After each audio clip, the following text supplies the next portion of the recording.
Nossa aula de biologia de hoje é sobre organelas citoplasmáticas, tá?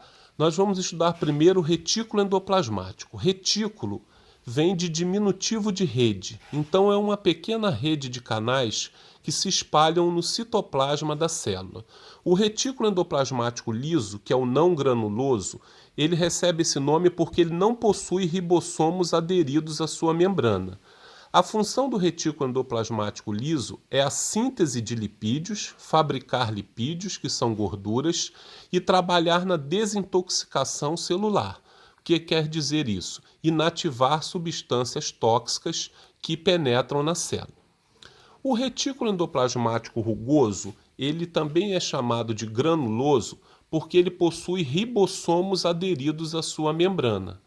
Já a função do retículo endoplasmático rugoso é a síntese de proteínas, é a fabricação de proteínas.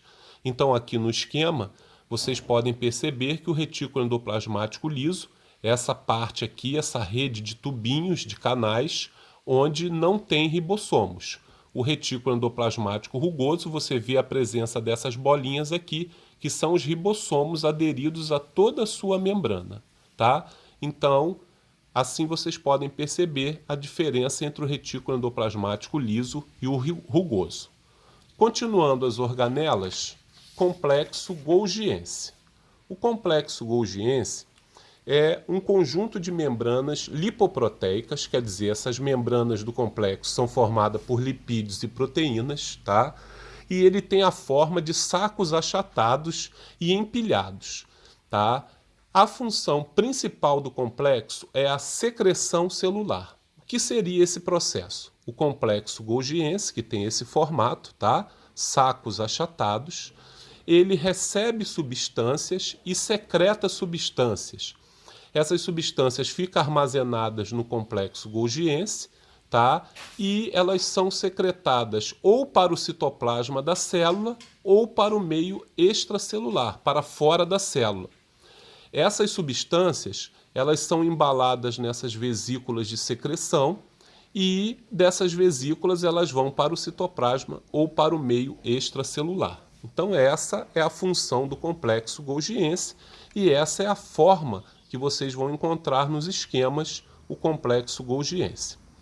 Os lisossomos são organelas produzidas pelo próprio complexo golgiense. Os lisossomos, eles são vesículas, tá? Que possuem em seu interior enzimas digestivas. Então é como se fosse semelhante a esse formato, e no interior dos lisossomos tem enzimas digestivas que executam a função de digestão intracelular. O que seria isso? Digestão de alimentos dentro da célula. Esses alimentos podem ser alimentos sólidos, né? Partículas sólidas ou partículas líquidas.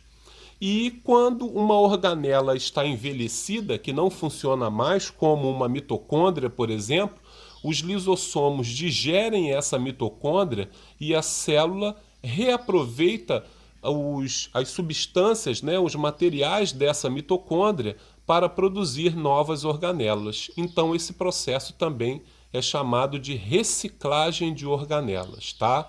Os lisossomos então fazem a digestão de alimentos dentro da célula e também atuam no processo de reciclagem de organelas. Próxima organela, mitocôndrias, tá?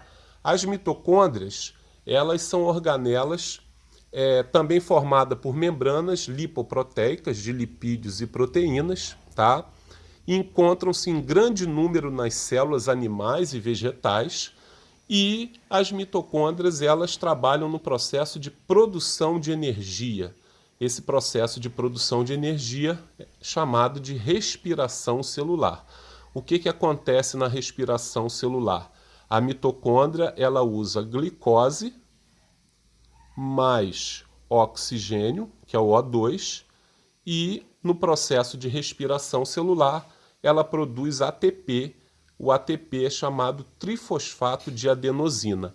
É a molécula que fornece energia para a célula, tá? Essas organelas são importantes para o processo de produção de energia para o metabolismo celular. As próximas organelas são os cloroplastos. Os cloroplastos, eles só existem em células vegetais, tá? E qual é a função dos cloroplastos?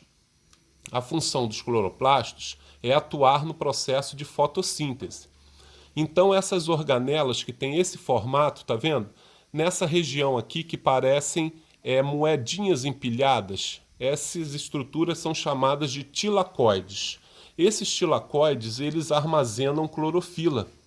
E a clorofila armazenada aqui vai ajudar a capturar a luz solar, né, a energia luminosa do Sol, para o processo de fotossíntese.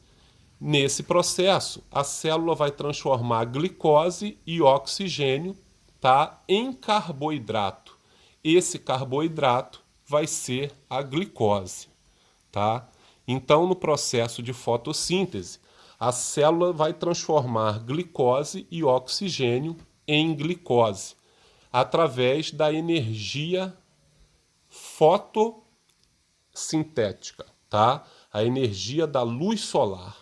Os cloroplastos atuam no processo de fotossíntese, então, e só existem em células vegetais. Células animais não têm cloroplastos. Outra organela que só existem em células vegetais são os vacúolos. Os vacúolos são organelas presentes somente em células vegetais, tá? E tem como função armazenar água e outras substâncias como pigmentos, sais, aminoácidos, carboidratos, látex, tá? Elas participam do mecanismo que controla a quantidade de água no interior da célula. Então, uma célula vegetal, ela tem um grande espaço dentro dela, que é chamado de vacúolo, e nesse vacúolo ficam substâncias armazenadas, tá? Aí estão as substâncias que podem ser armazenadas nos vacúolos, tá? São a água, sais minerais, pigmentos, aminoácidos, carboidratos, o látex, tá? Existe uma árvore que é a seringueira e quando vai se extrair o látex dela, né, que eles usam um objeto para raspar ali o tronco da árvore, né, para fazer umas incisões, uns cortes no tronco da árvore, quando passa aquele objeto vai saindo látex, que é uma substância de cor esbranquiçada. E esse látex ele fica armazenado no vacúolo das células vegetais que formam ali a casca da árvore e da seringueira, tá? Então, os vacúolos armazenam substâncias em células vegetais. Lembrando, cloroplastos e vacúolos só existem em células vegetais. Tá bom, gente? É isso aí. Vamos partir depois para nossas atividades sobre o citoplasma celular e suas organelas.